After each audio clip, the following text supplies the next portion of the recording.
बड़ी जानकारी, बड़ा अपडेट इस वक्त अंबिकापुर से सामने आ रहा है। थोड़ी देर में निकाय चुनाव की मतगणना शुरू होगी। पॉलिटेक्निक कॉलेज में निकाय चुनाव की गिनती होगी। निकाय चुनाव की मतगणना 4 राउंड में होगी। मंजूषा भगत और अजय तिर्की के बीच में मुकाबला है।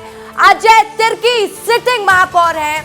नगर निगम के 48 वार्डों की गिनती थोड़ी ही देर में शुरू हो जाएगी। अंबिकापुर से बड़ी जानकारी आपको दे रहे हैं। देखिए 9 बजे से मतगणना शुरू होनी है। पॉलिटेक्निक कॉलेज में निकाय चुनाव की गिनती होगी। कौन मेयर की चेयर में बैठेगा, कौन नगर पालिका अध्यक्ष बनेगा, कौन आपके वार्ड का पार्षद होगा, सबसे पहले विस्तार न्यूज आपको बताएगा। दिलीप लगातार मेरे साथ लाइव जुड़े हुए हैं। दिलीप, देखिए थोड़ा ही वक्त बचा है, ये साफ हो जाएगा नगर निगम में कौन बैठेगा। अजय तिर्की रिपीट होने वाले या फिर मंजूषा भगत संभालेंगी कमान। वही 48 वार्डों की स्थिति भी थोड़ी देर में साफ हो जाएगी। दिलीप, बिल्कुल रसिका, 48 वार्ड में कौन पार्षद बनेंगे ये भी तय हो जाएगा, क्योंकि 124 जो उम्मीदवार हैं वो चुनावी मैदान पर हैं, पार्षद के लिए उम्मीदवार हैं। और सबसे बड़ी बात ये माना जा रहा है कि जो 28 वार्ड हैं अंबिकापुर के, उनमें भाजपा और कांग्रेस के बीच टक्कर देखी जा रही है। लेकिन उसके अलावा जो है वहाँ पर निर्दलीय जो उम्मीदवार हैं उन पर भी टक्कर दिखाई दे रही है, क्योंकि जो उम्मीदवार हैं उन बगावत के बाद कई उम्मीदवार हैं बीजेपी से निर्दलीय लड़ रहे हैं, कई कांग्रेस से निर्दलीय लड़ रहे हैं। तो कहीं ना कहीं भाजपा और कांग्रेस के जो उम्मीदवार हैं उनको यहां पर वो नुकसान पहुंचा सकते हैं। तो कुल में ये माना जा रहा है कि 4-5 ऐसे निर्दलीय उम्मीदवार भी जीतकर अंबिकापुर का जो नगर निगम है वहां पे पार्षद बन सकते हैं। वहीं सबसे बड़ी बात है जो महापौर आखिर कौन बनेगा, मंजूषा भगत बनेंगी या फिर अजय तिर्की बनेंगे, क्योंकि यहाँ पे 10 सालों से कांग्रेस का ही कब्जा है। 2014 से लेकर लगातार अजय तिर्की यहाँ पर बनते रहे हैं। देखने वाली बात होगी थोड़ी देर में विस्तार न्यूज सबसे पहले अपने दर्शकों को बता भी देगा। मृगेंद्र पांडे छत्तीसगढ़ के ब्यूरो चीफ लगातार लाइव जुड़े हुए हैं, उनसे और समझने की कोशिश करते हैं। मृगेंद्र, देखिए इस बार का चुनाव थोड़ा दिलचस्प भी रहा, अलग देखने को मिला। कई दिग्गज मैदान में नजर आए, अपने प्रत्याशियों के लिए वोट मांगते नजर आए।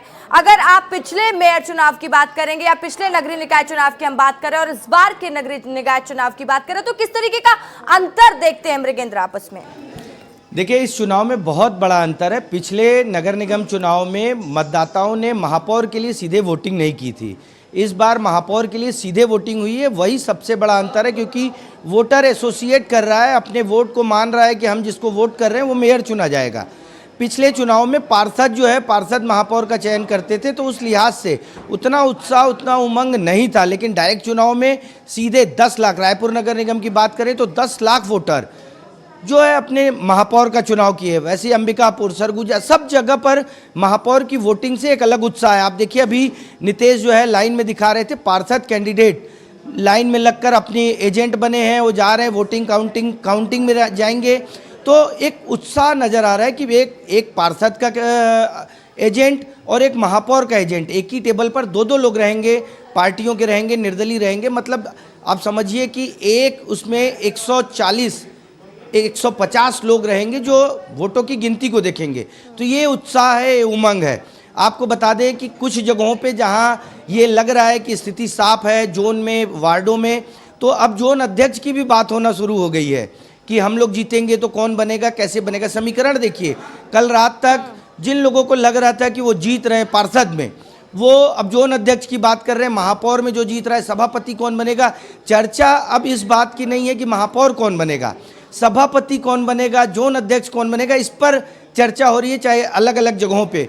लेकिन जब 9 बजे, 9:30 बजे से परिणाम आने शुरू होंगे, उससे और स्थिति साफ होगी। क्योंकि कई बार ये होता है कि जो लोग पद पाने की लालसा में रहते हैं वो पार्षद का भी चुनाव हार जाते हैं, विधानसभा का चुनाव हार जाते हैं, मंत्री बनने वाली दौड़ में, मुख्यमंत्री की दौड़ में। तो अब देखना होगा कि मतदाताओं ने जो लोग उम्मीद पाले हैं कि मैं ये पद पाऊंगा, उन लोगों को क्या जिताते हैं या उनकी उम्मीदों को धराशायी करते हैं। जी बिल्कुल मृगेंद्र, तो देखिए कौन कौन सा पद पाता है तो देखने वाली बात होगी। लेकिन जो थोड़ी देर बाद नतीजे आएंगे उसका इंतजार हर किसी को, और काउंटडाउन शुरू हो चुका है, थोड़ा वक्त बचा है।